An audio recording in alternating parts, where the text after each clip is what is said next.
día de hoy la doctora Rosa Lisbeth Ecos Quispe, docente en nuestra casa de estudios, nos va a ayudar con un repaso de las preguntas de neurología.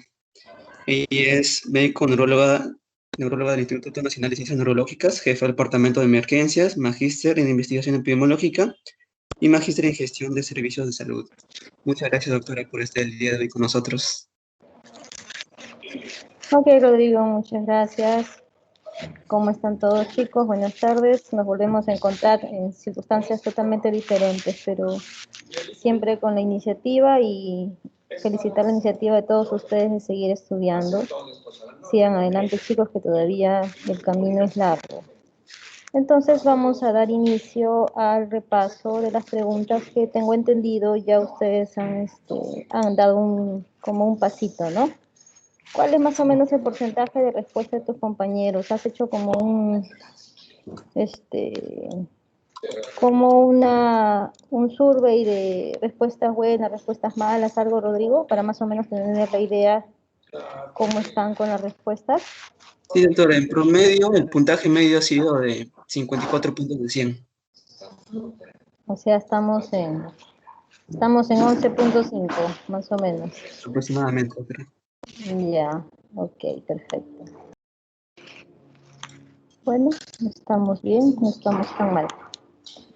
Ok, avísenme si ya pueden ver la presentación. Sí, doctora, sí se puede ver.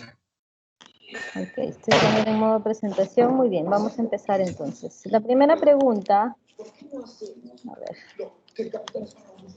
La primera pregunta dice, ¿qué diagnóstico consideraría para el cuadro clínico siguiente? Cefalea constante, náuseas, vómitos, somnolencia, diplopia, parálisis del sexto par craneal, midriasis, edema de papila, disco respiratorio y coma. Entonces, esta pregunta es bastante sencilla, ¿verdad? Todos cuando escuchamos cefalea, náuseas, vómitos, alteración de conciencia, todo se nos viene a la cabeza la hipertensión intracraneal. Y conforme están acá situados los síntomas, vemos que tenemos el deterioro del síndrome rostro caudal, ¿no? Que empieza desde cualquier compromiso Doctora, supratentorial. ¿Sí?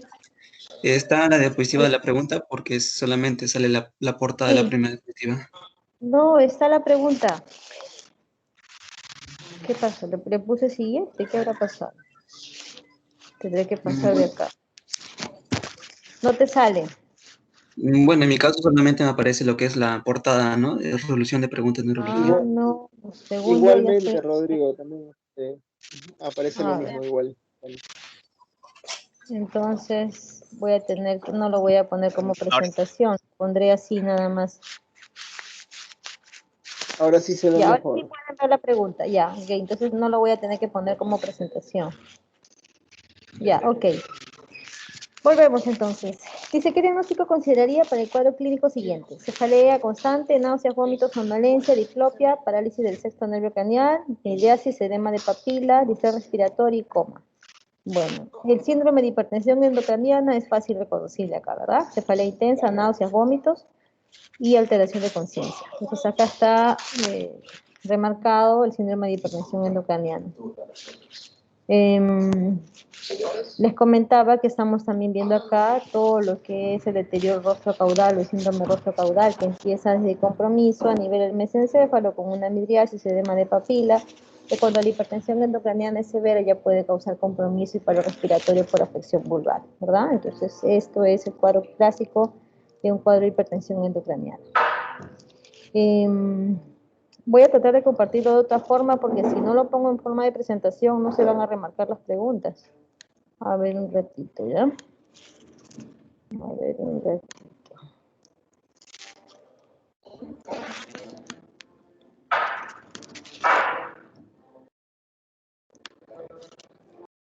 ¿Se puede ver ahí la pregunta? Sí, doctora, ya se puede ver en pantalla completa. ¿Y ahí se remarcó la respuesta? Sí, hipertensión craneal. Cambiamos a la siguiente pregunta. ¿Se ve? Sí, doctora. Ya, ok, perfecto. Entonces, la siguiente Doctora, pregunta tengo es, una si consulta. tienen... Sí, sí. Sí, disculpe, antes de pasar. ¿No se consideraría en la pregunta anterior los vómitos explosivos? Eso como que me confundió un poco. ¿Cómo no se consideraría? No entiendo. O sea, dentro de las manifestaciones clínicas que menciona la pregunta, Ajá. no tendría que estar específicamente vómitos explosivos No para hacer una necesariamente. hipertensión. No necesariamente te está poniendo náuseas, vómitos. No necesariamente esperes encontrar la palabra explosivos para que lo consideres como un cuadro de hipertensión endocraniana, ¿no? No necesariamente. ¿Tu duda era por alguna otra respuesta que figura ahí? ¿Qué respuesta marcaste? De repente podemos ahí... Mm, más que por otra respuesta, en realidad me sacó de cuadro el que solamente me mencionen vómito porque no sabía exactamente, ¿no? Pero usted tiene la razón, doctora. Más también guiarnos por las otras sintomatologías que menciona, ¿no? Ujú. Sí, está bien. Si alguno de ustedes tiene alguna duda con alguna otra etiología que figura ahí, no hay problema, me lo pueden preguntar mientras vamos desarrollando las preguntas, ¿ya? Para ir desarrollando cada una de las, de repente, dudas que puedan tener. Entonces, en este cuadro, en esta primera parte, es hipertensión endocraniana, ¿no? Muy bien. La segunda pregunta dice, ¿cuál es el tratamiento neurológico más frecuente que causa hipotermia? En realidad, esta pregunta no, me parece que está mal planteada. No la, Doctora, hubo sí, un error de tipeo ahí, doctora. No es tratamiento, es trastorno. trastorno. Mira, a ver, ¿cuál es el trastorno neurológico más frecuente que causa hipotermia? Ninguna de las dos. La respuesta que está remarcada en sus claves es lesión del hipotálamo anterior, pero nosotros vamos a ver primero los núcleos hipotalámicos, de acuerdo a regiones, pueden haber hasta en 4 regiones o en 3 áreas, de acuerdo a como uno lo quiera ver. Principalmente hay cosas que siempre vienen en los exámenes, ¿no? Lesiones del hipotálamo anterior causan insomnio y causan hipertermia. Eso es lo que está en la bibliografía. Lesiones del hipotálamo posterior, lo contrario, ¿no? Causa la hipersomnia y causa la poiquilotermia, que es una alteración en la temperatura que básicamente puede haber hipotermia o hipertermia y depende mucho de la temperatura corporal con la temperatura del medio ambiente. Pero es sobre todo cuando hay lesiones del hipotálamo posterior bilateral. Pero básicamente lo que está descrito es la hipertermia como causante de lesiones hipotalámicas anteriores, ¿ya? Y como dato adicional, cuando hablamos de lesiones del hipotálamo medial y lateral, también hay que hacer una diferenciación. Las lesiones del hipotálamo medial van a causar obesidad y las lesiones del hipotálamo lateral, el efecto contrario, que es la pérdida de peso, incluyendo la disminución de la ingesta de agua, ¿ya? Entonces, en esta primera pregunta no se entiende mucho el sentido de la pregunta acá, pero es básicamente lesiones del hipotálamo anterior, es hipertermia, ¿ya? No sé, no me entiendo el sentido de esto. ¿Cómo me dijiste que era, Rodrigo, la pregunta? La palabra era Trastorno. trastorno neurológico. ¿Cuál es el trastorno neurológico más frecuente que causa hipotermia? Aún así no tiene sentido. Trastorno neurológico, hipotálamo anterior es hipertermia, ¿ya? No es hipotermia, es hipertermia. Muy bien. Esta pregunta es bastante sencilla. La escala de coma de Glasgow, ustedes saben que tiene 3 ítems, ¿ya? Son el ocular, el verbal y motor. Y por orden, el ocular tiene una puntuación máxima de 4, el verbal tiene una puntuación máxima de 5 y la motora 6, siendo todas la puntuación mínima 1, así no haya ningún tipo de respuesta. Por lo tanto, el puntaje mínimo es 3 y el puntaje máximo es 15, ¿ya? Ahora acá también nosotros podemos ver cómo podemos puntuar de acuerdo a la respuesta del paciente, ¿no? Apertura ocular normal espontánea 4, a la voz o al llamado 3, respuesta verbal orientada completamente 5, confuso, desde que hay palabras inapropiadas o sonidos incomprensibles, igual con la respuesta motora, rigidez de descerebración o de corticación, cada una tiene un puntaje de 2 o un puntaje de 3. Ok, dice, de las afirmaciones con respecto al empiema subdural, que no es una patología muy común, señale la incorrecta. ¿Puede asociarse a sinusitis? Sí. La clínica puede constituir en un deterioro sin focalización. también, no necesariamente, sobre todo dependiendo de dónde se localiza el empiema, tiene que dar signos de focalización. Entendemos como signos de focalización déficit motor, algún compromiso visual o algo. La punción lumbar está contraindicada, pues cuando hay una lesión o un proceso de masa, es preferible no hacer ningún tipo de punción lumbar por el riesgo de que hay de una herniación cerebral. ¿El diagnóstico siempre se hace por TAC? No, pues no. Si estamos hablando de un empiema, la tomografía no es la técnica que nosotros vamos a elegir, no solamente para empiema, sino para otras patologías infecciosas, y lo que vamos a pedir es la resonancia, ¿no? Y precisa además de tratamiento médico también quirúrgico, por supuesto. Entonces aquí la respuesta es que el diagnóstico se hace siempre por TAC. Para que no se olviden, si hacemos un cuadro comparativo, un cuadro que muestra cuáles son las afecciones infecciosas por grupo etario, ¿verdad? Tenemos, por ejemplo, que en los primeros meses de vida, la E. coli con el estreptococo del grupo B asociado a la listeria son los agentes más frecuentes. Conforme pasan los meses de vida, entramos al Haemophilus influenza y sobre todo en la etapa adulta, también empieza a estar el Streptococcus pneumoniae, Neisseria meningitidis y la listeria, ¿ya? Generalmente los fármacos de tratamiento desde el inicio, ampicilina, ceftriaxona está en todos los grupos etarios, dense cuenta. Y ampicilina lo agregamos o lo damos generalmente dependiendo de la etiología que estamos agarrando, pero ceftriaxona casi nunca cambia.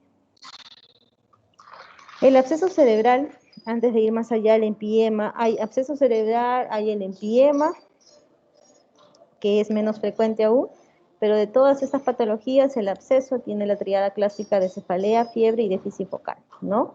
Más común en la cefalea, no siempre van a esperar encontrar déficit motor, hablando del absceso en sí. Los agentes más frecuentes son el estreptococo, los bacteroides y los déficits neurológicos que pueden causar como un compromiso motor, un compromiso de lenguaje. En cuanto al absceso epidural, ya es raro, no es frecuente, es más frecuente al canal espinal, y si está en el canal espinal va a haber dolor a nivel lumbar o en la zona a nivel de la espalda, fiebre, y como está en la zona espinal va a haber clínica de compromiso de raíces o misma clínica por compresión de la médula espinal.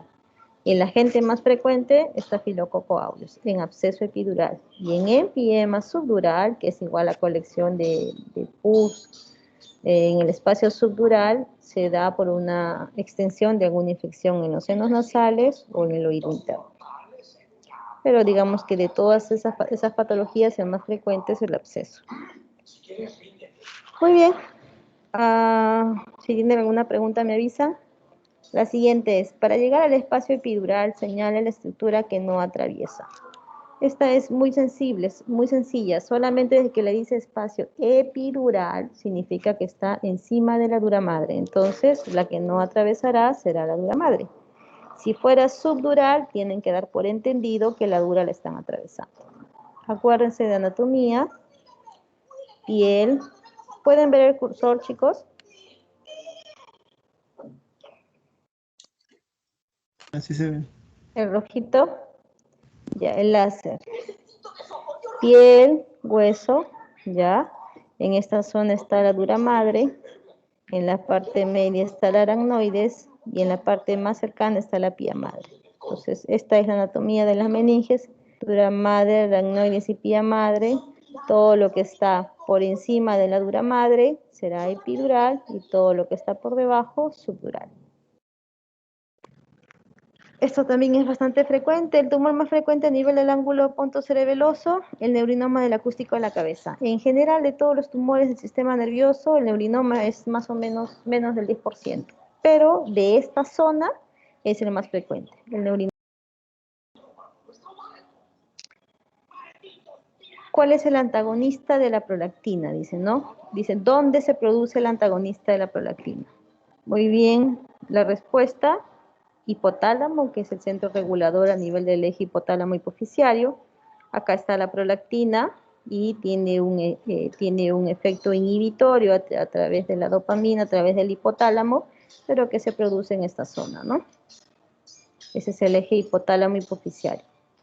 El eje inhibitorio que produce la prolactina, la dopamina sobre la prolactina. Muy bien, otra de Glasgow. Dice, al evaluar a un paciente politraumatizado se encuentra que abre los ojos al hablar. ¿Cuánto puntuaríamos ahí? La escala máxima es ocular 4 y abre los ojos al llamado. Ahí son 3. Dice, retira la mano ante estímulos dolorosos. Muy bien, si retira la mano en estímulo doloroso, ahí son 4. ¿Cuánto vamos? 7. Y emite sonidos incomprensibles, 2 más, 9. Aquí nos da una respuesta de 9, lo volvemos a corroborar. Dice que abre los ojos al llamado, 3. Respuesta verbal, sonidos incomprensibles, 2. Y respuesta motora al dolor, 4. 9. Muy bien. La siguiente pregunta. Para establecer el pronóstico de hemorragia intracraneal es recomendable tener en cuenta los siguientes criterios, excepto cuando hablamos de pronóstico en los cuadros de hemorragia, tienen que tener en cuenta el ICH score. ¿Se acuerdan del ICH score? Que predecía mortalidad y pronóstico a los 30 días. Ahora, digamos que las alternativas tampoco están bien planteadas. Persistencia de coma, pronóstico, bueno. Tamaño, volumen del sangrado, sí. Desplazamiento, estructuras de línea media, cifras de presión arterial. La respuesta acá es cifras de presión arterial. Veamos mejor cuáles son las características del ICH score, edad menor de 80 años, mayor de 80 años, volumen del hematoma más de 30, compromiso de hemorragia a nivel intraventricular. Si la hemorragia está en cerebelo o en tronco, también puntúa, y los niveles de la escala de coma de Glasgow, ¿no? Entonces lo tenemos acá. Cuando un paciente tiene un puntaje del ICH score por encima de 3, dense cuenta cuál es el porcentaje de mortalidad por encima del 72%, ¿verdad? Entonces, digamos que 3 es el punto de corte, y quien tiene un puntaje de 5, la mortalidad llega al 100%, ¿ya? Pero regresando a la pregunta, el desplazamiento de las estructuras de la línea media en sí no es parte de ningún score ni nada. Se entendería en esta pregunta como un signo de hipertensión endocraneal, pero esta pregunta no está tan bien planteada. Pero la respuesta es cifras de presión arterial.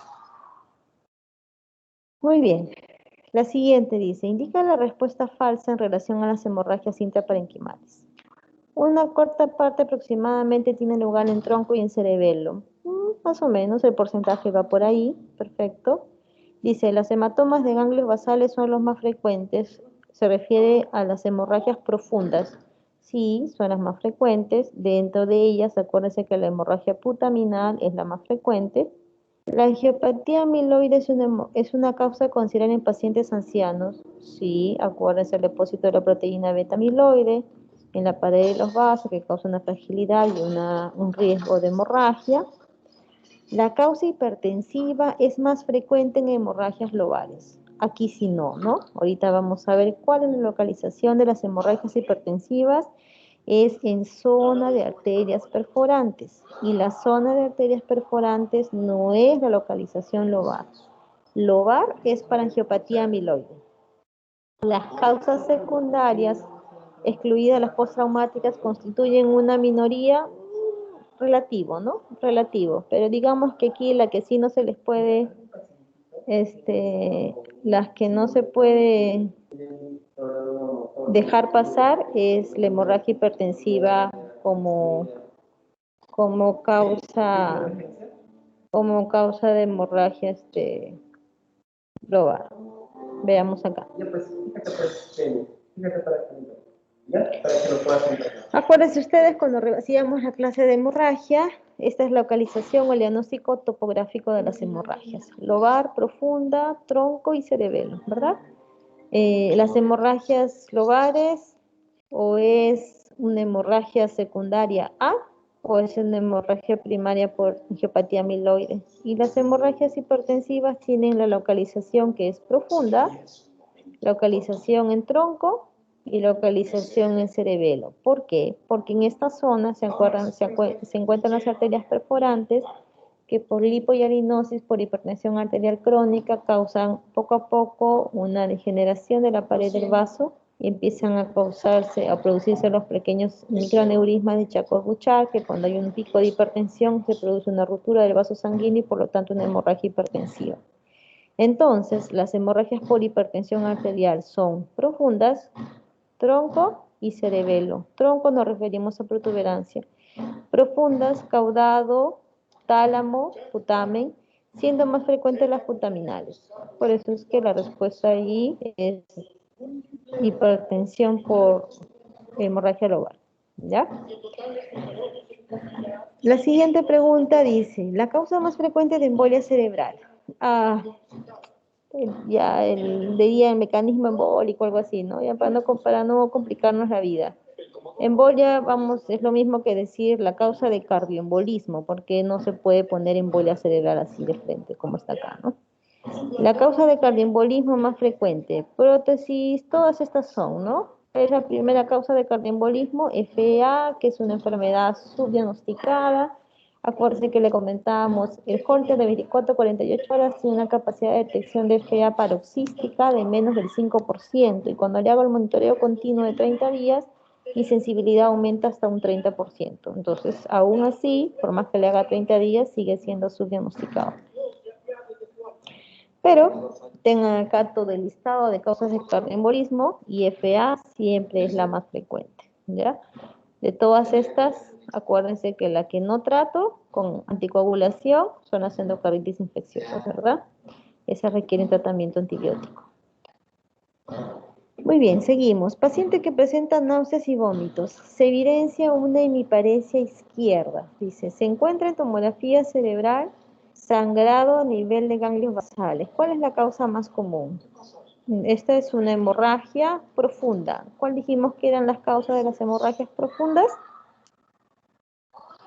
Lo acabamos de ver, la hipertensión arterial. Entonces, en el diagnóstico etiológico, ya vimos anterior el topográfico, están las hemorragias primarias y las secundarias.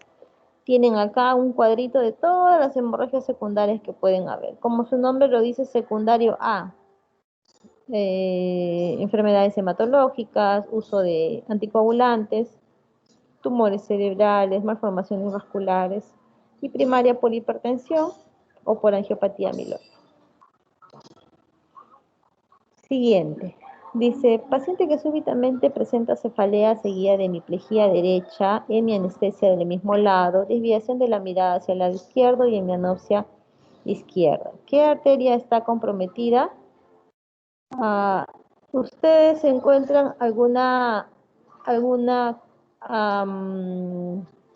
problema en el planteamiento de la pregunta? ¿O todo está perfecto? ¿Qué dicen? ¿Todo está bien? ¿A alguno de ustedes les parece que algo en la premisa de la pregunta no está bien o todo está normal? Pero jamás tú, en nombre de Podroy, te otorgué clemencia. Y así lo pagas. Hola. Formando una alianza con ese. ¿Están ahí? ¿Me escuchan? Y un gran hombre. Yo lo único que Sí, doctora. Sí, doctora. Ya, ¿qué dicen? ¿Está bien la pregunta? ¿Todo está perfecto? Antes de irnos a la respuesta. En medio de este Jack. De repente, doctora, por la hemianopsia. ¿Qué opinas de la hemianopsia? Tal ¿Cuál es vez la debería ser respuesta? la hemianopsia derecha. ¿Qué respuesta has planteado? ¿Tu Sí, respuesta cuál? yo estaba pensando en una lesión de cerebral media del lado izquierdo, porque Ya. la clínica es contralateral, pero la hemianopsia Ujú, y se desvía la mirada hacia el lado dañado, ¿no? ujú. Entonces, una hemianopsia izquierda no me parece que sea parte de del curso de una lesión de cerebral media de este lado. ¿Te parece, o sea, te parece que la hemianopsia no debería ser izquierda o te parece que no es ACM? Yo pensaba que debería ser más menopsia derecha. Ah, ok, perfecto, muy bien. Entonces, estamos de acuerdo con que la respuesta es ACM izquierda. ¿Por qué me guío de la ACM izquierda a pesar que me ponen hemianopsia izquierda? Porque tiene una desviación de la mirada hacia la izquierda con una hemiplegia derecha, que es lo que me manda, ¿no? Por eso la anatomía vascular. Esta zona roja que vemos acá, territorio temporal anterior, rama de la arteria cerebral media, temporal, frontotemporal igual, y todo lo que es cara externa de la corteza cerebral. Todo lo que está en verde, cerebral anterior, ¿verdad? Todo lo que está en verde, cerebral anterior. Estas son las arterias cerebelosas, la cerebelosa anterior-inferior, la aica, la suca y la cerebelosa superior, ¿ya? Pero aquí lo importante es, si estamos pensando en una lesión de ACM izquierda, me justifica la hemiplegia derecha, me justifica la desviación de la mirada hacia el mismo lado, porque acuérdense que nosotros en el área cortical, que es el área 8, tenemos el control ocular frontal, que hace de que, digamos, el área 8 del lado izquierdo me hace mirar los ojos hacia el lado derecho. Y si esto está comprometido, miro hacia el mismo lado, por eso miro mi lesión. Pero también puedo tener compromiso de la vía visual, porque cuando las radiaciones ópticas se abren como un haz, pasan por el lóbulo temporal y por el lóbulo parietal. Y cuando tengo una lesión extensa, como parece ser el cuadro del paciente total de ACM, voy a tener una hemianopsia, pero voy a tener una hemianopsia contralateral, no una hemianopsia del mismo lado de la lesión, ¿ya? Entonces, esa parte de esa pregunta también está mal planteada porque debería decir una hemianopsia homónima derecha, así como la hemiplegia derecha. Muy bien, perfecto.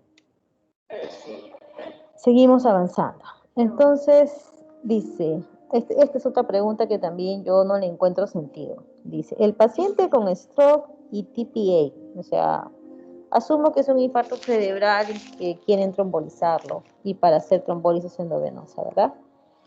¿Cuál es la contraindicación para la anticoagulación? Y así como está, ninguna de estas es contraindicación para la anticoagulación. ¿La edad de 65 años? No, la edad no es una contraindicación. La severidad de los signos neurológicos no es una contraindicación. Hay un ítem que es la contraindicación relativa, pero para la ventana ampliada. Acá no me dice con cuánto tiempo de enfermedad llega. Hemorragia digestiva hace 6 meses, eso no se toma en cuenta como tal. Habría que ver otras cosas más. Portador de prótesis, para nada. Ninguna de las anteriores, bueno, ninguna de las anteriores podríamos marcar, pero sin embargo la alternativa que nos dan es severidad de los signos neurológicos. Entonces, no está de acuerdo a lo que nosotros manejamos. Hay unos criterios de exclusión relativos, que es para la ventana ampliada de 3 a 4.5 horas, pero son relativos, edad mayor de 80 años. Stroke severo con NIH de 25, uso de anticoagulantes independiente del INR, historia simultánea de stroke y diabetes. Pero no es que ahí sea una contraindicación absoluta, así que para ser justos, la mejor respuesta acá sería ninguna de las anteriores, porque ninguna es una contraindicación. Salvo que ustedes le pongan alguna otra cosa más, pero así la pregunta, tal y como está planteada, no tiene una respuesta definida, excepto la NA, ¿no? Muy bien, estamos en la pregunta 15, dice, varón de 33 años presenta cefalea intensa de esfuerzo físico, casi inmediatamente pierde el sensorio cayendo al suelo, al examen tiene una presión de 120/80, Glasgow de 8, sin compromiso motor, tiene una rigidez de nuca, positivo, signo de Kernin positivo. ¿Cuál es el diagnóstico? ¿Cuál es el diagnóstico? Bueno, este es un cuadro clásico, ¿no? De una cefalea muy intensa, seguida de pérdida de conciencia, y encima en el examen le encuentra rigidez de nuca. Cuadro de inicio súbito tiene que ser un cuadro vascular, ¿verdad? Y si a eso le sumas rigidez de nuca, la respuesta cae por sí sola, ¿no? Esta es una hemorragia subaranoidea. O le pueden poner paciente de tanta edad que siente dolor de cabeza intenso como nunca antes en su vida, asociado a pérdida de conciencia, eso es sinónimo de HCA. Por ahí le pueden poner con tomografía negativa. ¿Cuál es su diagnóstico probable? Sigue siendo HCA porque tiene que descartarse el HCA. Si no, sigue siendo HCA hasta no demostrar lo contrario, ¿ya? Les puse este cuadrito para que ustedes vean que hay cefaleas primarias y cefaleas secundarias. De las cefaleas primarias, la más frecuente es la cefalea atencional, ¿ya? Y de las secundarias, las cefaleas infecciosas siendo las más frecuentes. Pero, ¿cuáles son las características que me hacen sospechar que una cefalea puede ser una causa secundaria A, ¿no? Que siente una cefalea como la peor cefalea que ha sentido en su vida, que sea una cefalea de inicio muy, muy intenso, que esta cefalea empeore en poco tiempo, en días o semanas, desde que empezó una cefalea de leve intensidad, en poco tiempo se hace de moderada a gran intensidad. Obviamente que el examen físico neurológico sea anormal, que hayan otros signos como fiebre, que hayan los vómitos que preceden a las cefaleas, que su paciente, que su amigo estaba en duda, que son los vómitos explosivos. El dolor, ¿no? El dolor que puede aparecer cuando el paciente, por ejemplo, hace peso o tose.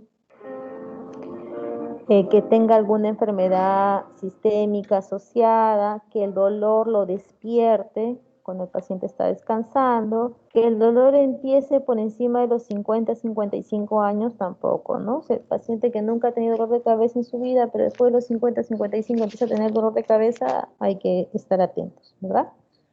Muy bien, entonces esas características deben tener en cuenta para que no se les pase ninguna patología, digamos, que pueda indicar alguna severidad, algún compromiso más serio en el paciente, porque pues nadie se va a morir de una cefalea atencional. Altera mucho la calidad de vida del paciente, pero no se va a morir de eso. Continuamos. Pregunta 16. Dice, paciente en tratamiento con fenitoína por epilepsia. Actualmente no presenta episodios de convulsiones tónico-clónico generalizados. Como diciéndonos está bien con la medicina, ¿no? Sin embargo, se ha añadido nistagmus y ataxia. ¿Cuál es la actitud que se debería tomar frente a un paciente? Para esto deben saber cuál es el efecto adverso de la fenitoína, nistagmus y ataxia, y lo primero que deberíamos hacer es ver si es que esto es efecto de la fenitoína o no. Entonces, la mejor conducta es dosar la fenitoína y si está por encima del rango de la dosis terapéutica, ajustarlo, ¿no? Dentro de los fármacos antipilépticos, ¿cuáles son los eventos adversos? Fenitoína, somnolencia, náuseas, vómitos, nistagmos, ataxia, hiperplasia gingival en uso crónico y hirsutismo, que son los más frecuentes, casi siempre vienen en las preguntas de los exámenes. No se olviden, cuando es una crisis tónico-clónica generalizada, mi primera opción, ácido valproico. Puedo también dar la motrigina o topiramato, generalmente ya asocio cuando los asocio con con otro medicamento.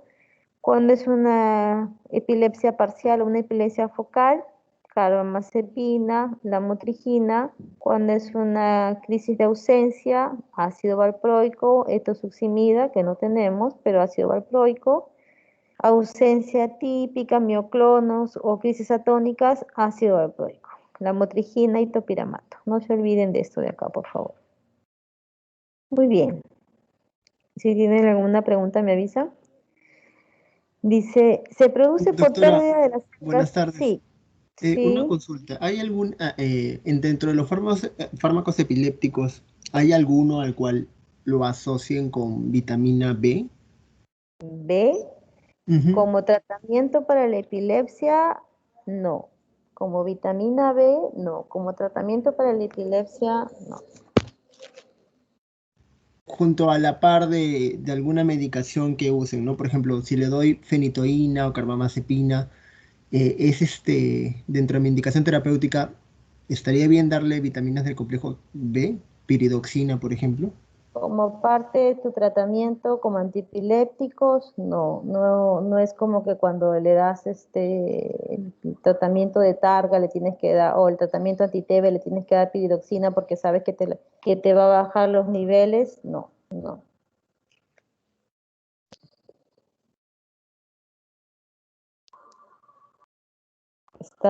¿Podemos continuar? Sí, doctora, gracias. Ok, perfecto. Muy bien. Dice, se produce por pérdida de las células pigmentadas. ¿Qué patología de esta se produce por la pérdida de las células pigmentadas, específicamente en el locus ceruleus? ¿Cuál va a ser la respuesta?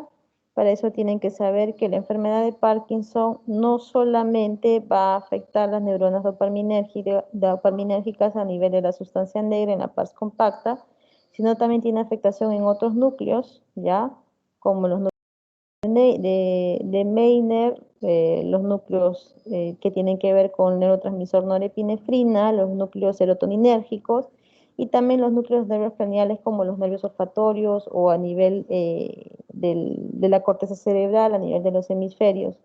Entonces, lo clásico que conocemos, que es por compromiso de las neuronas dopaminérgicas, nos dan el cuadro clínico clásico de Parkinson, ¿no? La bradicinesia, el temblor en reposo, la rigidez, y los trastornos o las posturas de la marcha. En cambio, estos compromisos de otros núcleos, que no son muy conocidos, nos van a dar los característicos cuadros no motores, que muchas veces preceden a los cuadros motores. Estos empiezan a aparecer mucho antes de que empiece el temblor de reposo, la bradicinesia, como son la anosmia, los trastornos sensoriales, los trastornos del ánimo, como la depresión o los trastornos del sueño. Ok, dice, ¿cuál es la causa más frecuente de la enfermedad de Parkinson? La enfermedad de Parkinson como tal es idiopática. Lo que puede parecer secundario a algo se denomina como parkinsonismo, pero la enfermedad de Parkinson como tal es de etiología idiopática. Ok, dice, el pie equino puede ser resultado de una lesión del nervio. ¿Quién se encarga de hacer la flexión plantar del pie, así como la flexión dorsal? En este caso, el pie equino, resultado de la lesión del tibial anterior, ¿ya? Y el tibial anterior es la que se encarga de hacer la dorsiflexión del pie, por eso que puede causar cuando se lesiona el pie equino. Muy bien. Dice la pregunta 20. Mujer de 45 años refiere episodios de dolor paroxístico en la arcada dentaria derecha desde hace 2 meses que ha ido aumentando en frecuencia e intensidad. El dolor es como si recibiera descargas eléctricas que desde la región malar descienden y terminan en las encías. No cede con analgésicos comunes, fue evaluada por odontología y no encontraron alteraciones. Al examen no presenta defectos sensitivos, pero el dolor se desencadena al tocar las encías o la región geniana derecha. Según su criterio clínico, ¿cuál es el tratamiento inicial que debe recibir el paciente? Antes de saber el tratamiento, ¿cuál es el diagnóstico? Es un dolor frecuente y característico de la neuralgia del trigémino, ¿verdad? ¿Cuál es el tratamiento de elección? Carbamazepina. Las ramas del nervio trigémino, la rama oftálmica, maxilar y mandibular. Acuérdense, el núcleo del trigémino, el nervio del trigémino, ¿cuántos núcleos tiene? Tenía 4 núcleos, 3 sensitivos y un motor, ¿ya? Entonces, estos 3 principales, que es su raíz principal sensitiva, es la que se encarga de la inervación sensitiva de la cara y es la característica clínica de neuralgia del trigémino. Muy bien. Dice, ¿cuál de las siguientes entidades no es causa de falla respiratoria por disfunción neuromuscular? Cuando ustedes vean la palabra disfunción neuromuscular, es lo mismo que decir unión a nivel neuromuscular o periférico, ¿verdad? Si no saben cada una de las alternativas que están acá, hay una alternativa que dice herniación pontina, puente, tronco cerebral, es lo mismo que decir lesión central, y esta es la que no es parte de la disfunción neuromuscular, ¿ya? Seguimos. El patógeno intestinal que puede asociarse al síndrome de Guillain-Barré es, la literatura lo describe bastante como la primera causa. Acuérdense que el año pasado tuvimos un brote Guillain-Barré, No es lo que hemos encontrado, pero es la respuesta clásica de todas las bibliografías. El síndrome Guillain-Barré es un proceso netamente desmielinizante, se conoce como la polirradículo neuropatía desmielinizante inflamatoria aguda, ¿no? Digamos que su nombre lo dice todo. ¿Cuál es el antecedente más frecuente? Respiratorio, 58%, gastrointestinal, 22%. Y de los agentes hallados, el infeccioso más frecuente, Campylobacter, que ya lo hemos visto, el Yeyuni, y luego también el citomegalovirus. Pero esto puede variar dependiendo dónde se hagan los estudios, ¿no? Pueden tener diferentes etiologías. El síndrome de Guillain-Barré, los subtipos más frecuentes es el tipo desmielinizante, que es el AIDP, pero también puede haber las neuropatías motoras, que es el AMAN, y la neuropatía sensitivo-motora también, ¿no? Pero la que tiene mejor pronóstico es esta, la AIDP, la más frecuente, y la que tiene peor pronóstico, porque casi siempre deja más secuelas discapacitantes, es esta variante que es el AMAN, ¿ya? ¿Cuál es el cuadro clínico clásico? Para Guillain-Barré, una debilidad progresiva ascendente, ¿no? En piernas y en manos asociado a reflexia, que puede progresar en días o hasta en 4 semanas, más o menos simétrica. Esa es la característica clásica del síndrome de Guillain-Barré. Tiene un pico donde se aumenta el cuadro clínico y luego más o menos en un lapso de 2 a 4 semanas, dependiendo de la severidad del paciente, empieza a, digamos, detenerse la progresión y poco a poco a resolver los síntomas. ¿Cuál es la característica clásica que encontramos en los hallazgos de estudios de exámenes diagnósticos? Es que hay lo que se conoce como la disociación albumino-citológica, ¿verdad? Las proteínas en líquido cefalorraquídeo están altas y las células bajas, menos de 10. Y en la electromiografía clásicamente encontramos un bloqueo de conducción o una disminución de la velocidad de conducción, que son los hallazgos clásicos de Guillain-Barré. Entonces la siguiente pregunta, Una ¿sí? consulta, doctora. Más o menos, ¿qué diferencia podemos encontrar cuando una enfermedad está siguiendo un patrón desmielinizante de un axonal? Si nosotros queremos diagnosticar semiológicamente, ¿hay algo que nos pueda indicar eso? Es muy difícil que lo puedas, o sea, solamente por el cuadro clínico decir es tal o tal. Algunas características de repente que los cuadros axonales tienen una forma o una progresión más rápida y más severa, ¿no? Porque los axonales, como son más discapacitantes, son más severos y la progresión es más rápida. Son más agresivos, por así decirlo, y tienen mayor secuela que los cuadros desmielinizantes. Pero que por solo cuadro clínico puedas decir esto es desmielinizante o axonal, no, necesitas una electromiografía. Entonces, el cuadro clínico abrupto y de curso o de un curso muy rápido, te puede orientar a que sea un cuadro más axonal que desmielinizante. Estas variantes del brote que hemos tenido el año pasado, que no tenían el curso clínico clásico de una disminución de fuerza en miembros inferiores y que poco a poco ascendía hacia superiores, y que por el contrario empezaban con una disminución de fuerza en extremidades superiores, se ha visto que era más frecuente en los pacientes que tenían cuadros axonales que cuadros desmielinizantes. Pero que poco a poco recién se ha estado viendo, ¿no? No es la característica del cuadro clínico clásico, pero es lo que más o menos se ha visto. ¿Está Gracias, bien? doctora. Sí, Ok, gracias. muy bien. Entonces, como repaso de la pregunta anterior, nos dicen acá, el principal dato patológico de la polineuropatía inflamatoria aguda del síndrome Guillain-Barré, ¿cuál será? La desmielinización, ¿no? Ya lo habíamos visto.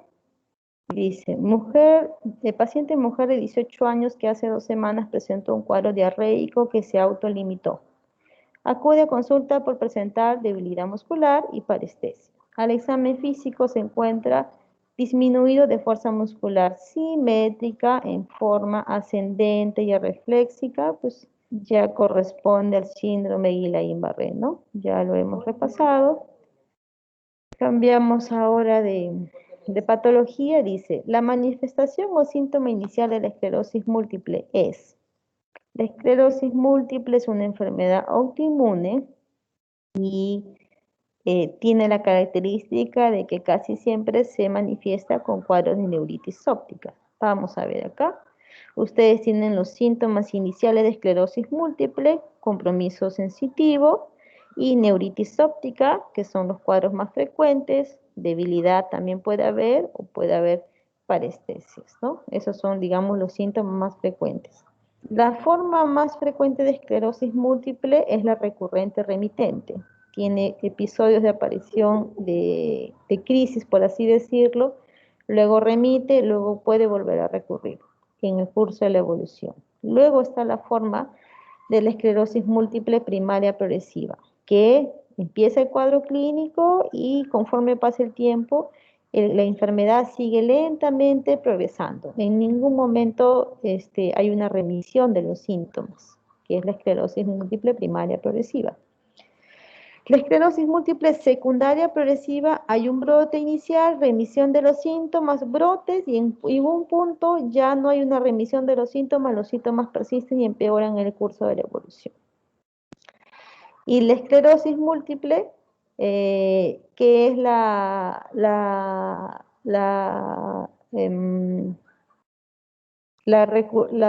recurrente progresiva, tiene episodios de brotes dentro del cuadro de progresión de la enfermedad. Entonces, obviamente, estas son todas las formas más discapacitantes, todas las terapias iniciales que se han demostrado. Está para la esclerosis múltiple remitente recurrente.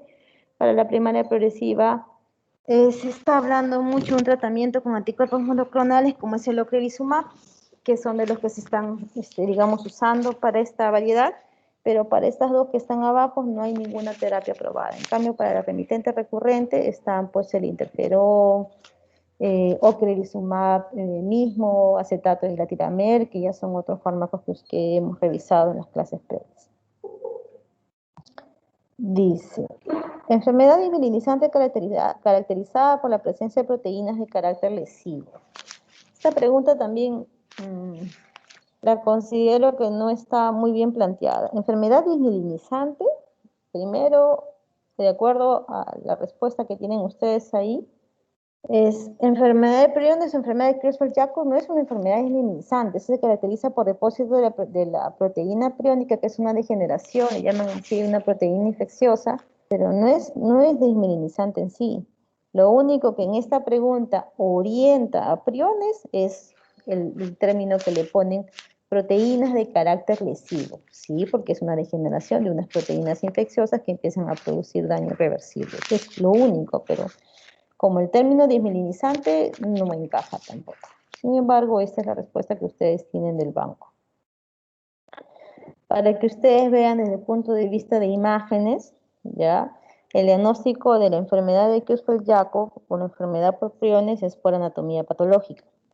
Pero sin embargo, hay hallazgos en imágenes que nos pueden orientar, como son las hiperintensidades en núcleo caudado y en putamen, que vemos acá, intensidades a nivel de los surcos corticales, bilaterales, ¿no? O incluso a nivel profundo, pero son, digamos, hallazgos inespecíficos a nivel de los subtálamos, que también puede haber cierto grado de compromiso. Son algunas características de las imágenes que podemos ver, pero básicamente el diagnóstico definitivo es post-mortem. La siguiente pregunta dice, cefalea que aumenta al masticar. Ok, ¿cuál de todas estas cefaleas que aumentan al masticar? Aquí básicamente lo que tenemos que tener en cuenta es que hay una arteritis, que es la arteritis de la temporal, o arteritis de las células gigantes, que se da mucho y se caracteriza por una cefalea, que es lo más frecuente, puede estar asociado a otro cuadro clínico como una polimialgia reumática, y acá está, ¿no? La claudicación mandibular, que son, digamos, los síntomas más frecuentes de la arteritis de células gigantes o conocida como arteritis de la temporal, ¿ya? A veces los pacientes, sobre todo mayores, por encima de los 50 años, se quejan de dolor de cabeza y sienten como que tienen algo a nivel del recorrido de la cabeza, Dicen, siento como si hubiera una cuerda acá en la sien, ¿no? Entonces eso se refiere al endurecimiento que tiene esta zona de la arteria temporal, que es la más frecuentemente afectada. También se puede afectar la arteria occipital, pero más frecuente es la arteria temporal y es un endurecimiento de esta arteria, ¿no? Y por eso la siente y es bastante dolorosa. El tratamiento es corticoides y se hace el seguimiento con marcadores de BCG. Eso también es anatomía, ¿no? Dice, controla la sensibilidad general y especial de los 2/3 anteriores de la lengua. Primero, acá hay un punto suspensivo y punto y coma. Sensibilidad general de la cara, se supone, ¿no? ¿Cuáles dijimos las raíces sensitivas faciales de la cara? Es el quinto nervio craneal. Y los 2/3 anteriores de la lengua, facial, ¿verdad? Entonces, quinto sensitivo, sensitivo general, trigémino y facial. Acuérdense que tiene una modalidad motora visceral que tiene que ver con las glándulas lagrimales, tiene que ver con el facial, tiene que ver con los músculos de la expresión facial, tiene que ver con la modalidad sensorial, los 2/3 anteriores de la lengua, ¿ya? Que esas son todas las modalidades del facial, y además tiene que ver con la modalidad sensitiva general, que es básicamente anterior al pabellón auricular. Entonces, son todas sus modalidades de nervio facial. Dice, el centro hipotalámico que regula el ciclo cardíaco. Más que el ciclo cardíaco, la respuesta es el núcleo supraquiasmático. Es que el núcleo supraquiasmático, de todos los núcleos que hay a nivel del hipotálamo, digamos que es uno de los más reconocidos, más estudiados, porque se le conoce como el master clock o control del ritmo circadiano, ¿no? Reciben aferencias de las células de la retina, donde nos indica cuáles son los ciclos de día y de noche, y eso, digamos que nos da el ritmo circadiano, ¿no? De que la persona pueda despertar y dormir de acuerdo al ciclo circadiano que tiene que ver. ¿Y cómo se llama este tracto? Es el tracto retina-hipotalámico, que se inicia en el quiasma óptico. Esto es lo que más debemos remarcar en relación al núcleo supraquiasmático. El hemibalismo. Ninguna de las que están acá, hipotálamo, hipófisis, epífisis, tiene que ver nada con movimientos involuntarios, ¿verdad? Tálamo en sí tampoco es un relevo sensitivo. ¿Qué nos queda? Subtálamo. Entonces, vean ustedes acá. Los movimientos anormales se dividen en hiperkinéticos o hipokinéticos. El hipokinético a la cabeza, la enfermedad de Parkinson. Y los hiperkinéticos, dependiendo del ritmo que siguen estos movimientos, vamos a tener al hemibalismo, que ya lo hemos visto. El principal núcleo es el núcleo subtalámico, con mucho menor frecuencia el putamen, pero también se describe. Luego están las distonías, que básicamente tienen que ver con compromiso del globo pálido. Los tics, sobre todo con la enfermedad de Gilles-Latourette, tienen que ver con los neurotransmisores, que tienen que ver con los núcleos dopaminérgicos, opioides, segundos mensajeros, o las coreas, que tienen que ver básicamente con el núcleo caudado, ¿ya? Para que eso más o menos lo tengan remarcado. El núcleo estriado. El núcleo estriado es, básicamente, se da, como ustedes ven acá en la imagen, putamen y núcleo caudado. A eso se le llama el estriado, putamen y núcleo caudado. El globo pálido no entra acá. El globo pálido y el putamen forman el núcleo lenticular, pero el estriado es caudado y putamen. Muy bien. El pinzamiento del tercer nervio craneal.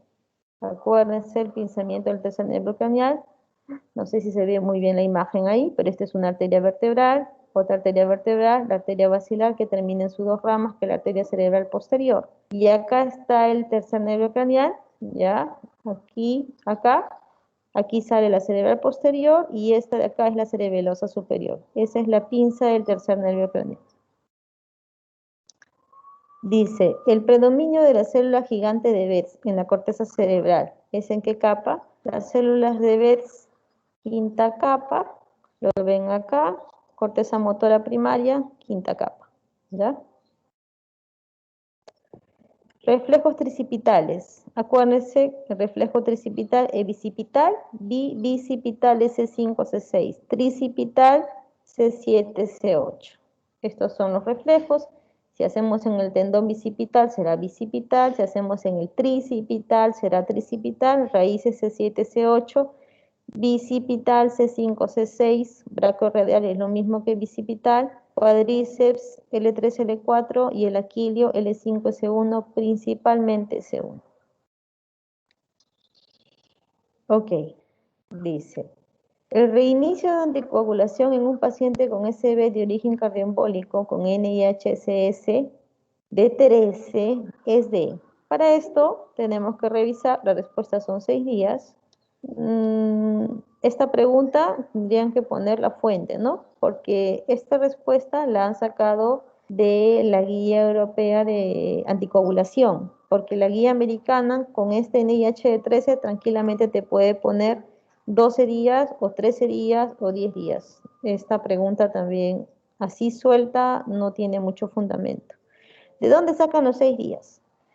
La guía europea de anticoagulación te divide de acuerdo a la severidad del evento vascular en SB leve, moderado o severo, ¿verdad? Y un NIH de 13 está dentro de un SB moderado, teniendo en cuenta todos estos factores, te dicen que puedes empezar la anticoagulación a los 6 días, ¿ya? Pero esto obviamente es una guía, ¿no? Lo han puesto ahí como pregunta de examen, vean ustedes acá, si es un SB leve, 3 días lo mínimo, si es grave, después de los 12 días, ¿no? Pero en realidad la práctica no es tanto así, pues porque si el paciente, por ejemplo, tiene transformación hemorrágica, así sea a los 12 días, sigue con sangre, no lo voy a anticoagular, esperaré un mes o esperaré las semanas que sean necesarias que se reabsorba la transformación hemorrágica. ¿Tienen preguntas hasta ahí?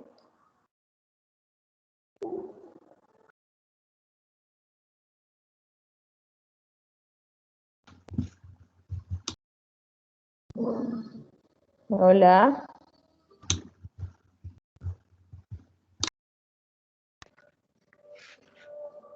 Al parecer no, doctora. Ya, muy bien. No sé si todos están escuchando o todos están durmiendo, Rodrigo, pero vamos ahí. ¿Me podrían dar 5 minutitos, por favor? ¿Ya? Sí, doctora, no hay problema. Ya, gracias.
Ok, continuamos. ¿Están viendo la presentación? Estamos viendo su pantalla, doctora. Ah, no, ya está la diapositiva. ¿Ya? Ok, Sí, doctora. perfecto. Sí, continúe, gracias. Muy bien. Vamos a ver. Entonces, dice, en el S-base isquémico con NIH de 14, ¿no? 14 y 4 horas de haber iniciado el cuadro, lo indicado sería, bueno, aquí es una trombólisis endovenosa, siempre y cuando el paciente no tenga ninguna contraindicación, ¿verdad? Perfecto. Acuérdense, la terapia de ventana terapéutica para endovenosa es de 4 horas y media a menos, trombectomía mecánica a 6 horas, y de acuerdo a los criterios del estudio de Fuse y Down, hasta 24 horas, ¿verdad? Teniendo en cuenta siempre, a partir de las 6 a 24 horas, los estudios de perfusión por tomografía o resonancia, para ver si es que hay zona de penumbra que salvar. El objetivo es que la zona del infarto sea del menor tamaño posible a fin de tener menor discapacidad. Dice, en el hematoma sudural subagudo, una característica típica clínica es cefalea recurrente, náuseas y vómitos, diplopia, meningismo y demencia. ¿Cuál va a ser lo más frecuente de un hematoma sudural? La cefalea, ¿no?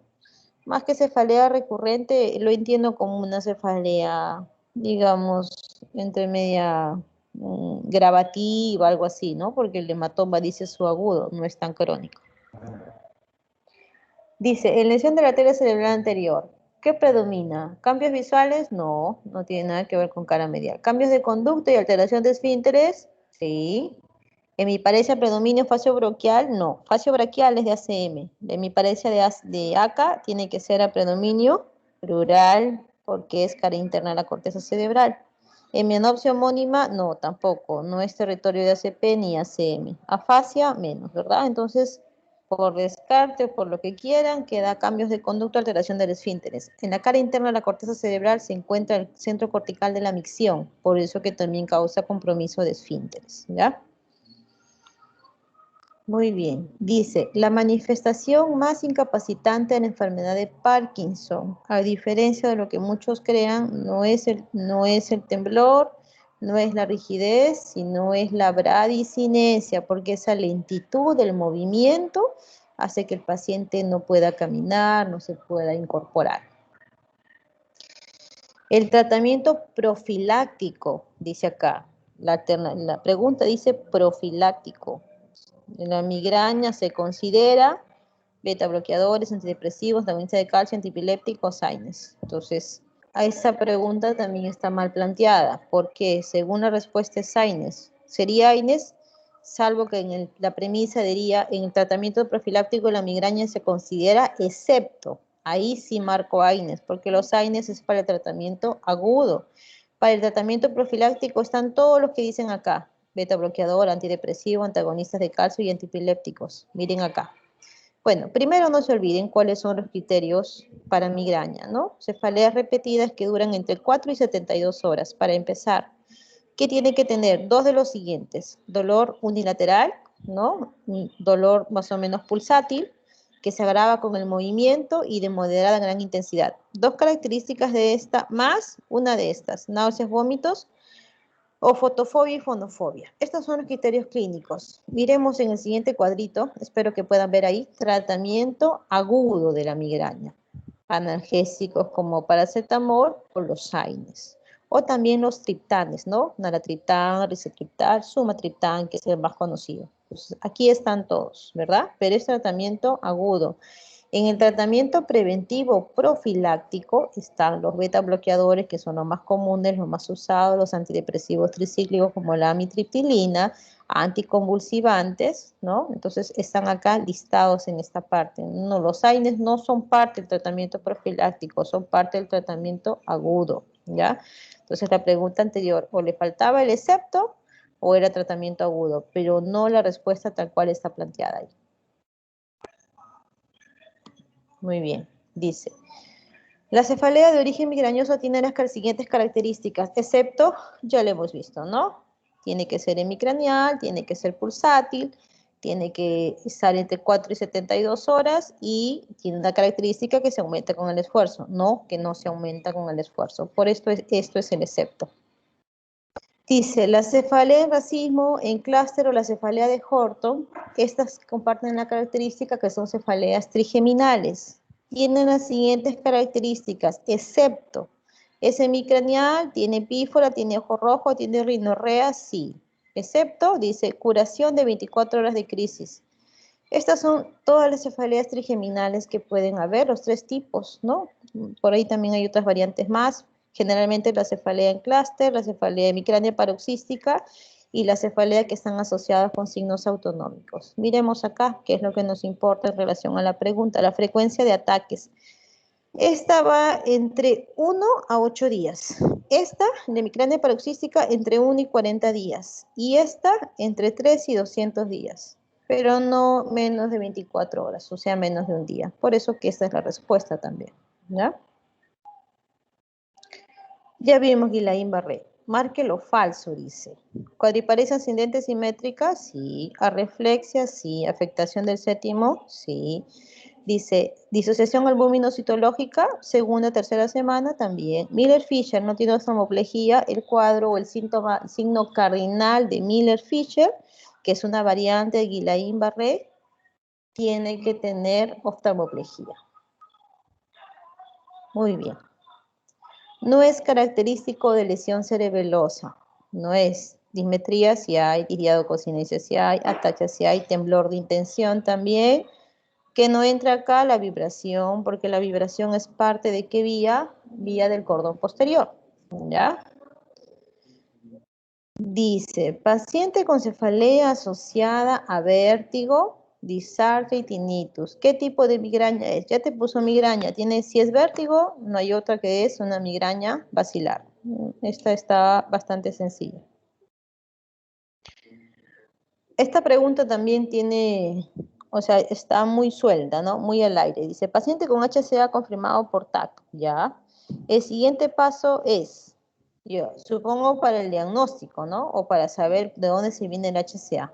Según la respuesta es el angiotem, pero podríamos decir el siguiente paso ¿dónde? ¿En emergencia? ¿El siguiente paso para el diagnóstico definitivo o cuál? Porque nosotros sabemos que el gol estándar es la angiografía cerebral por sustracción digital. Entonces, de repente, como la arteriografía no está tan escrita, no será esa la respuesta, ¿no? Pero si hubiera angiografía cerebral por sustracción digital y sobre todo te pone el gol estándar, esa debieran marcar. Dice, joven de 26 años cae de un segundo piso, lo trae en emergencia, se observa una herida en la región temporoparietal. Paciente refiere no perder conocimiento, no perder conocimiento en la caída. Refiere que se siente bien y pide alta voluntario. Ok, a las 8 horas familiares lo traen porque no responde estímulos. Los médicos constatan la muerte. Wow, fue muy agresivo. Paciente con una caída, con un TEC. ¿Qué es lo que hay que tener en cuenta? Hematomas, ¿no? Dentro de ellos, sobre todo en las primeras horas, y que es el más agresivo y que si no se opera se muere, como en este caso, el hematoma epidural, ¿ya? Entonces, miren ustedes acá, tenemos esta forma de hematoma que tiene una forma como un lente o una forma convexa en esta zona, que es el hematoma epidural, y este otro hematoma que tiene este borde un poco más cóncavo, que es propio del hematoma subdural, ¿ya? Entonces son dos tipos de hematomas traumáticos, ¿ya? Que el epidural, pues obviamente es bien agresivo y hay que tener bastante en cuenta. Paciente con TEC, siempre hay que observar signos de alarma porque puede estar en grado 15 y en pocos minutos o pocas horas se puede descompensar. Dice, ¿cuál es el tumor cerebral más epileptogénico? Esta pregunta también está un poco suelta, está muy general. Metástasis, glioblastoma, astrocitoma, oligodendroglioma, craneofaringioma. Vamos a ver. La alternativa es oligodendroglioma. ¿Por qué? Si ustedes se fijan de todos los tipos de tumores que hay a nivel del sistema nervioso, cuál es su comportamiento y su cuadro clínico. Vámonos a la sección crisis, que es lo que nos importa. Los gliomas de bajo grado son los que tienen mayor frecuencia de crisis epilépticas, más del 70%. ¿Ya? Para empezar. ¿Cuáles son los gliomas de bajo grado? Vamos acá. Son los astrocitomas difusos, dice, que es más frecuente que causen crisis epilépticas en adultos jóvenes.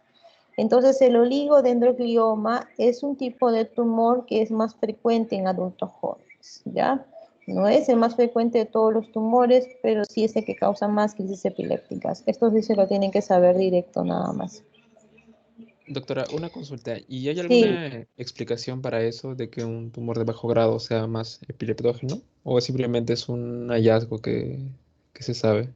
lo que pasa es que estos, específicamente el oligodendroglioma, se dice que son más frecuentes en sustancia blanca y a nivel supratentorial, que son las zonas más epileptogénicas, ¿no? Y que en su tienen extensión a nivel cortical y como pequeños componentes heterogéneos entre microcalcificaciones. Entonces, por eso que digamos que los hacen más epileptogénicos por la localización y por su composición del tumor en sí. Pero es una característica propia del tumor, ¿no? Nada es lo único que se menciona, localización y su componente. Ok, doctora, gracias. Muy bien, seguimos. Dice, tumor maligno más frecuente en niños, a la cabeza también. Unos pudieran ser más específicos, ¿no? Tumor maligno de localización central, meduloblastoma. Ya, perfecto. Muy bien, en niños. Este es el comportamiento de los tumores en niños, ¿no? Los tumores más frecuentes son los tumores embrionarios. De los tumores embrionarios que vemos acá, el meduloblastoma, 62%, ¿ya? Luego de los tumores embrionarios le siguen los gliomas de alto grado, por frecuencia. Perdón, los astrocitomas pilocíticos que están acá, ¿ya?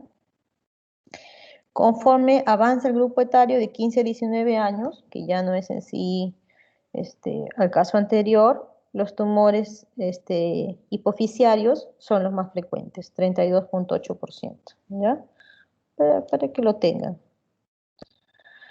Y si hablamos de los meduloblastomas en sí, ¿ya? ¿Cuáles son los más frecuentes? Son estos glioblastomas del grupo 4, que es lo que frecuentemente causan metástasis, pero digamos que tienen un pronóstico intermedio, ¿no? Es, digamos, los meduloblastomas con características más frecuentes que pueden suceder en este grupo etario. Ok, avanzamos. Dice, un hombre de 52 años con antecedentes de cáncer gástrico que fue tratado con una gastrectomía subtotal muere en un choque automovilístico.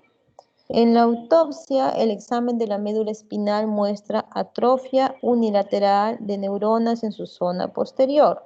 ¿Ok?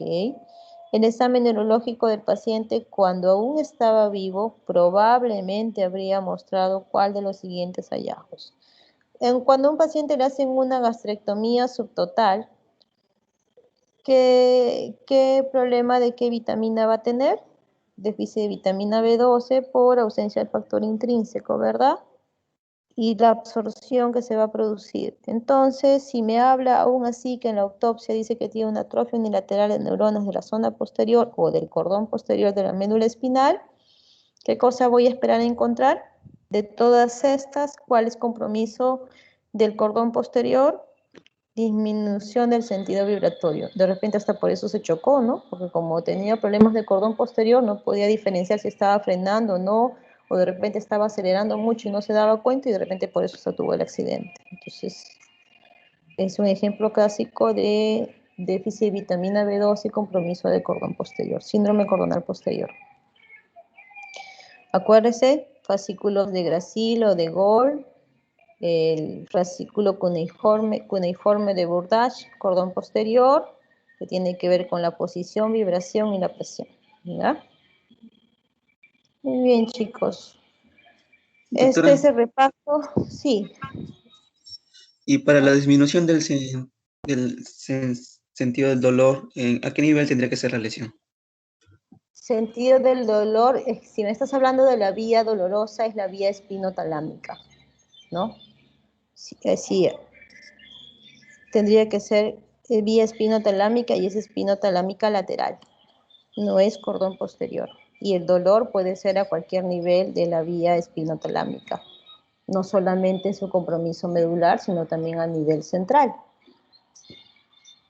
Tálamo, tronco, pero básicamente en este ejemplo es compromiso de cordón posterior. Gracias, doctora. Ok, muy bien. Muy bien, chicos. ¿Alguna pregunta adicional? Sí, doctora. Doctora, una cosa.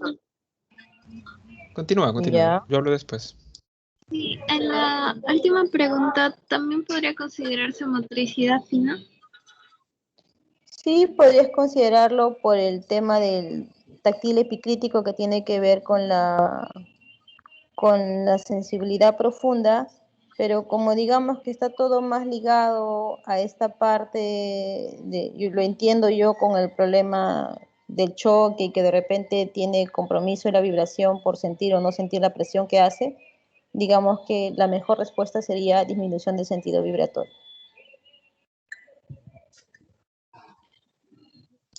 Doctora, sí, mi pregunta también va un poco relacionada a la última. Quería saber qué otro tipo de manifestación neuropática tenía la deficiencia de vitamina B12 aparte del síndrome de cordón posterior. Deficiencia de vitamina D2, aparte del síndrome de cordón posterior, es una causa también de demencia reversible, ¿no? Compromiso o problemas de memoria, lo que se llaman son las causas de demencia reversibles juntos con problemas de tiroides, que también son causas de demencias reversibles. Digamos que son las dos características más saltantes. También están las neuropatías periféricas, problemas de algún nervio periférico con adormecimientos o alguna clínica de compromiso periférico, pero digamos que lo más saltantes y lo más reconocidos y lo que más te va a dar clínica es cordón posterior, compromiso de demencias reversibles o básicamente compromiso de memoria y luego las neuropatías periféricas.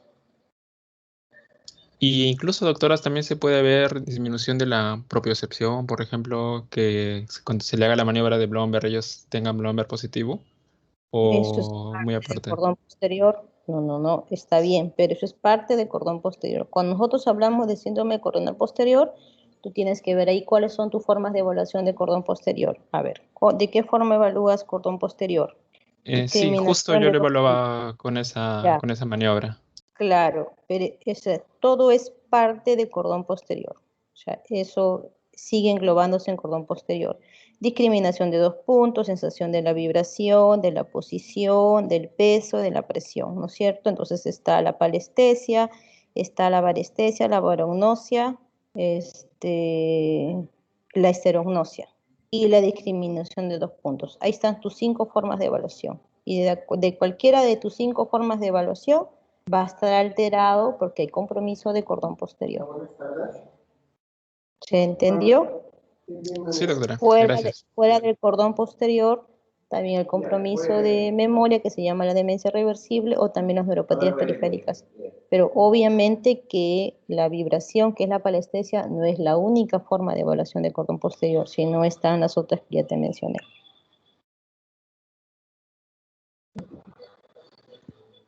Muy bien. ¿Alguna otra pregunta adicional, chicos?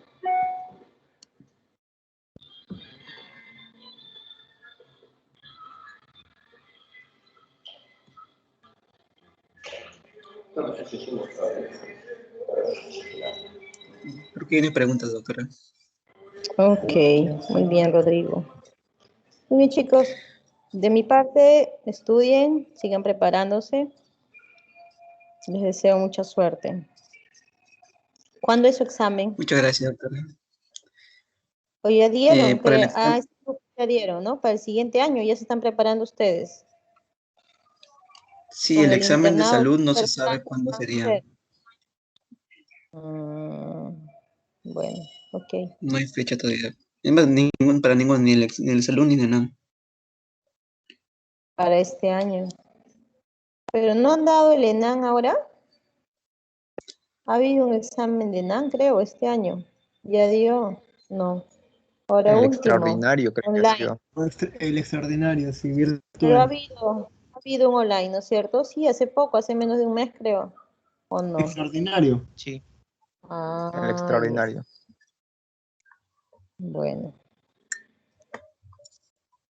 Muy bien, chicos. Entonces, eh, nos estamos viendo. Estudien bastante. Cualquier cosita, estoy siempre para apoyarlos. Rodrigo, gracias por la invitación. Yo ya me tengo que retirar porque tengo varias cositas todavía pendientes en el hospital. ¿Ya? Gracias a usted, doctora, por su tiempo. Nos vemos. Chao, chicos. Muchas Muchas gracias, gracias, doctora. doctora. Buenas Hasta tardes. luego. Gracias. Buenas tardes.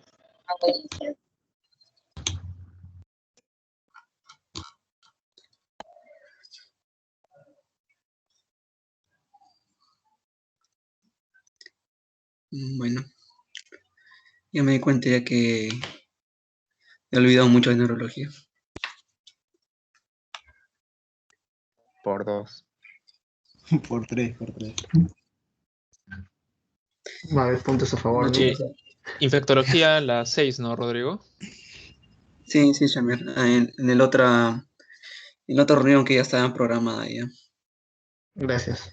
Claro, hace Listo, hincapié en listo. eso, Rodrigo, en que va a ser otra reunión aparte de esta, porque muchos han quedado en la sesión anterior, esperando que inicie la clase. Sí, creo que podrías hacer una publicación en Facebook para que se puedan enterar. Vamos a encargarnos de eso. Y bueno, sobre el tiempo del examen, 50 minutos o desean más tiempo para el examen.